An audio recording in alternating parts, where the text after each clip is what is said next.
ನಮಸ್ತೆ. ಇದು ಏನು ಇಷ್ಟೊಂದು ಗೆಣಸು ಸಿಕ್ಕಿದೆ ನಿಮಗೆ ಅಂತ ಅಂದ್ಕೊಂಡಿದ್ದೀರಾ? ಹೌದು, ನಾನು ಇವರಿಗೆ ಕೊಟ್ಟಿದ್ದು ಒಂದೇ ಒಂದು ಕಡ್ಡಿ ಗೆಣಸು ನೆಡಲಿಕ್ಕೆ ಅಂತ ಅಂದ್ಕೊಂಡು ಅದು ನೆಟ್ಟು ಒಂದು ವರ್ಷ ಆಗ್ತಾ ಬಂತು. ಎಷ್ಟೊಂದು ಗೆಣಸು ಸಿಕ್ಕಿದೆ ಅಲ್ವಾ ಮಾದೇವ. ಇದು ಬೇಯಿಸಿದಾಗ ಕಟ್ಟಾಗಿದೆ ಅಲ್ವಾ? ಬಾಹುಬಲಿ ಎಲ್ಲ ಕೆಳಗಡೆ ಉಳ್ಕೊಳ್ತು, ಕಟ್ಟಾಯಿತು.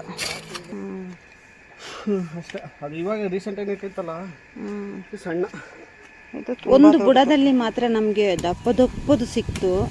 ಆಮೇಲೆ ಇನ್ನೂ 2-3 ಇತ್ತು, ಅದನ್ನು ತೆಗಿಯೋಕ್ಕಾಗಲಿಲ್ಲ, ಎಲ್ಲ ಕಲ್ಲಡಿಗೆ ಹೋಗಿತ್ತು. ನೋಡಿ ತೆಗೆದಿದ್ರಲ್ಲಿ ಎಷ್ಟೆಷ್ಟು ದೊಡ್ಡದು ಅಂತಂದರೆ ಒಂದೊಂದು 8-8 kg 6-6 kg ಬರ್ಬೋದು, ಅಷ್ಟು ದೊಡ್ಡ ಗೆಡ್ಡೆ. ಈ ಸಾಬುದಾನ ಎಲ್ಲ ಇದೇ ಮರಗೆಣಸಿನಿಂದನೇ ಮಾಡ್ತಾರೆ ಅಂತ ಅಂತಾರೆ. ಮತ್ತು ಇದನ್ನು ಬೇಯಿಸಿ ಎಲ್ಲ ತಿಂದರೆ ತುಂಬ ಚೆನ್ನಾಗಿರ್ತದೆ. ಮತ್ತು ಚಿಪ್ಸು, ಕಡ್ಡಿ ಚಿಪ್ಸ್ ಅಂತೂ ಮಾಡಿದರೆ ತುಂಬ, ಮಳೆಗಾಲದಲ್ಲೆಲ್ಲ ಒಂದು ಲೋಟ ಚಾದ ಜೊತೆ ತುಂಬ ಚೆನ್ನಾಗಿರ್ತದೆ. ಒಂದು ಬುಡದಲ್ಲಿ 10 20 kg ಗಂಟೆ ಬರುತ್ತದ. ಭೂಮಿ ಹೆಂಗೆ ಲೂಸ್ ಇರುತ್ತೆ ಹಂಗೆ ಹೋಗುತ್ತೆ, ಆಮೇಲೆ ಅಳ್ಬಿಡ್ತದೆ. ಸುಮ್ಮನೆ ತರಕಾರಿ, ಟೊಮೊಟೊ ಇವಕ್ಕೆಲ್ಲ ಕೆಮಿಕಲ್ ಸ್ಪ್ರೇ ಹೊಡಿತಾರೆ. ಇದಕ್ಕೇನಿಲ್ಲ, ನ್ಯಾಚುರಲ್ ಬರೋಂಥದ್ದು. ಆರೋಗ್ಯಕ್ಕೆ ಒಳ್ಳೆಯದು. ಮುಖ್ಯ ಕೆಲವ್ರಿಗೆ ಮಾಡೋಕ್ಕೆ ಬರೋಕ್ಕಿಲ್ಲ, ಹೆಂಗಸ್ರುಗಳಿಗೆ ಮುದ್ದೆ ಜಡಕ್ಕೆ ಬರೋಕ್ಕಿಲ್ಲ. ಇನ್ನು ಮರಗೆಣಸ ಕಟ್ ಮಾಡೋಕ್ಕೆ ಬರುತ್ತೆ, ಅವಕ್ಕೆ ಸೌದೆ ಕಟ್ ಮಾಡೋಕ್ಕೆ ಹಿಂಸೆ ಅವ್ರಿಗೆ. ಮಾಡ್ಕೊಟ್ಬಿಟ್ಟು ತಿನ್ಕತ್ತಾರೆ. ಹಿಂದೆ ಇದೆ ಮರಗೆಣಸು ಕಿತ್ಬಿಟ್ರೆ ಸಾಕು, ಇದರಲ್ಲ ಪಲ್ಯ ಸಾಂಬಾರು 2 ದಿವಸ ಗಂಟ ಅಡುಗೆ ಮಾಡ್ಕೊಂಡು ತಿನ್ನೋರು. ಅಂದರೆ ಕಟ್ಟಾಗಿದೆ. ಏನು ಎಷ್ಟು ದಪ್ಪ, ಎಷ್ಟು kg ಇರ್ಬೋದು? ಬರ್ತದೆ, ಒಂದು 7-8 kg ಬರ್ತದೆ. ಈ ಥರ ಪಿಂಕ್ ಆಗಿ ಇರುವಂತಹ ಸಿಪ್ಪೆ ಇರುವಂತಹ ಮರಗೆಣಸು ಬೇಯಿಸಿದಾಗ ತುಂಬ ಟೇಸ್ಟಿ ಇರ್ತದೆ, ಮತ್ತು ಬೆಣ್ಣೆ ಇದ್ದ ಹಾಗೆ ಇರ್ತದೆ, ಸ್ಮೂತಾಗಿ. ಕಿತ್ತರೆ ಸಾಕು, ಅದನ್ನೇ ತಿನ್ನೋಣ. 6 ತಿಂಗಳು 8 ತಿಂಗಳು 1 ವರ್ಷ ಒಳಗಡೆ ಒಟ್ಟಿನಲ್ಲಿ ಯಾವ ಬೇಕಾದ್ರೂ ಕೀಳ್ಬೋದು. 1 ವರ್ಷಕ್ಕೆ ಕಿತ್ತರೆ ದಪ್ಪ ಇರುತ್ತೆ, ಅದೇ 8 ತಿಂಗಳಿಗೆ ಕಿತ್ತರೆ ಸ್ವಲ್ಪ ಸಣ್ಣ ಇರುತ್ತೆ, ಅಷ್ಟೇ. ಭೂಮಿಲಿ ಫಲಿತಾಂಶ ಜಾಸ್ತಿ ಇತ್ತು ಅಂತಂದರೆ, ಗೊಬ್ಬರದ ಅಂಶ ಎಲ್ಲ ಚೆನ್ನಾಗಿತ್ತು ಅಂದರೆ 8 ತಿಂಗಳಿಗೆಲ್ಲ ದಪ್ಪ ಆಗೋಗುತ್ತೆ. ಎಲ್ಲ ತೆಗ್ದಾಯ್ತಾ? ತೆಗಿಯೋಕ್ಕಾಗಲ್ಲ, ಟೈಮ್ ವೇಸ್ಟ್ ಆಗುತ್ತೆ.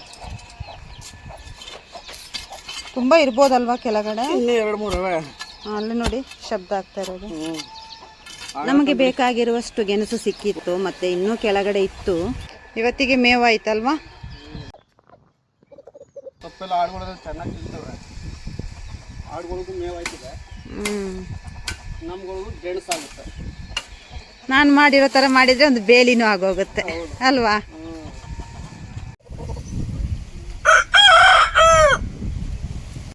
ಕಾಂಪೌಂಡ್ ಬೇಲಿನೂ ಆಗುತ್ತೆ, ನೀಟಾಗಿ ಬಂದ್ಬಿಡ್ತಾರೆ. ನೋಡಿ ಈ ಗೆಣಸಿನಿಂದ ಎಷ್ಟು ಉಪಯೋಗ ಇದೆ ಅಂತ. ಗೆಣಸು ತಿನ್ನಲಿಕ್ಕೆ ಆಯಿತು, ಇದರ ಸೊಪ್ಪು ಆಡು ಕುರಿಗಳಿಗೆ ಒಳ್ಳೆ ಮೇವಾಗ್ತದೆ. ಮತ್ತು ಇದರ ಎಳೆಯ ಸೊಪ್ಪನ್ನು ಕೋಳಿಗಳು ತಿಂತವೆ. ಹೆಚ್ಚಾಗಿ ನಾವು ಕೋಳಿ ಎಲ್ಲಿ ಸಾಕ್ತೀವಿಯೋ ಅಲ್ಲಿ ಈ ಥರ ಒಂದು ಗೆಣಸಿನ ಗಿಡ ಇದ್ದರೆ ಅದರ ಕೆಳಗಡೆ ಕೋಳಿಗಳಿಗೆ ನೆರಳು ಆಗುತ್ತೆ. ಹದ್ದು ಕಾಗೆಗಳಿಂದ ರಕ್ಷಣೆ ಪಡ್ಕೊಳ್ಳೋಕ್ಕೆ ಒಂದು ಜಾಗನೂ ಆಗುತ್ತೆ. ಬರೀ ಇದನ್ನೇ ತಿಂದರೆ ಏನೋ ಹೊಟ್ಟೆಗೇನು ತೊಂದರೆ ಆಗಲ್ವಾ? ಏನೂ ಇಲ್ಲ, ನಾವು ತಿಂತೀವಲ್ಲ ಹಂಗೆ ನಾವು ತಿನ್ಕೊತೀವಿ.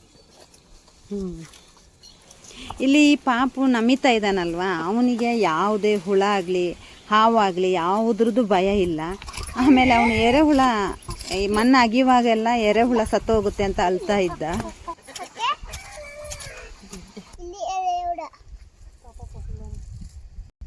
ನಮಿತು ಭಯನೇ ಆಗಲ್ಲಲ್ಲ ನಿಂಗೆ? ಹಾಂ, ಎರೆಹುಳ ಭಯ ಆಗಲ್ವಾ?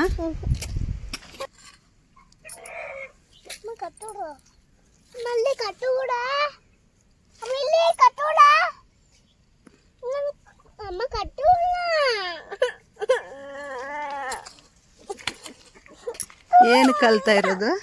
ಎರೆಹುಳಕ್ಕ ಏನಕ್ಕೆ ಅದು? ಹಾಗೆ ನಾನು ನೆಟ್ಟಿರುವಂತಹ ಈ ಮರಗೆಣಸಿನ ಕಡ್ಡಿಯ ಬೇಲಿ ಇದೆಯಲ್ಲ, ತುಂಬ ಚೆನ್ನಾಗಿ ಚಿಗುರ್ತಾ ಇದೆ. ನೆಕ್ಸ್ಟ್ ಇನ್ನೊಂದು 15 ದಿನದಲ್ಲಿ ಒಳ್ಳೆಯ ಒಂಥರ ನೋಡೋದಕ್ಕೆ ತುಂಬ ಚೆನ್ನಾಗಿ ಹಸಿರಾಗಿ ಬರ್ಬೋದು ಅಂತ ನಾನು ಅಂದ್ಕೊಂಡಿದ್ದೇನೆ. ಸೊ ನನ್ನ ಇವತ್ತಿನ ಈ ವಿಡಿಯೋ ನಿಮಗೆ ಇಷ್ಟ ಆಯಿತು ಅಂತಂದರೆ ಸಬ್ಸ್ಕ್ರೈಬ್ ಮಾಡದೆ ಯಾರು ನೋಡ್ತಾ ಇದ್ದೀರೋ ಒಂದು ಸಬ್ಸ್ಕ್ರೈಬ್ ಮಾಡ್ಕೊಳ್ಳಿ. ಇಷ್ಟ ಆಯಿತು ಅಂತಂದರೆ ಒಂದು ಲೈಕ್ ಮಾಡಿ. ಏನೇ ನಿಮ್ಮ ಅಭಿಪ್ರಾಯ ಇದ್ದರೂ ಕಮೆಂಟಲ್ಲಿ ಹಾಕಿ. ನೆಕ್ಸ್ಟ್ ವಿಡಿಯೋದಲ್ಲಿ ಭೇಟಿಯಾಗೋಣ. ಎಲ್ರಿಗೂ ಥ್ಯಾಂಕ್ ಯು.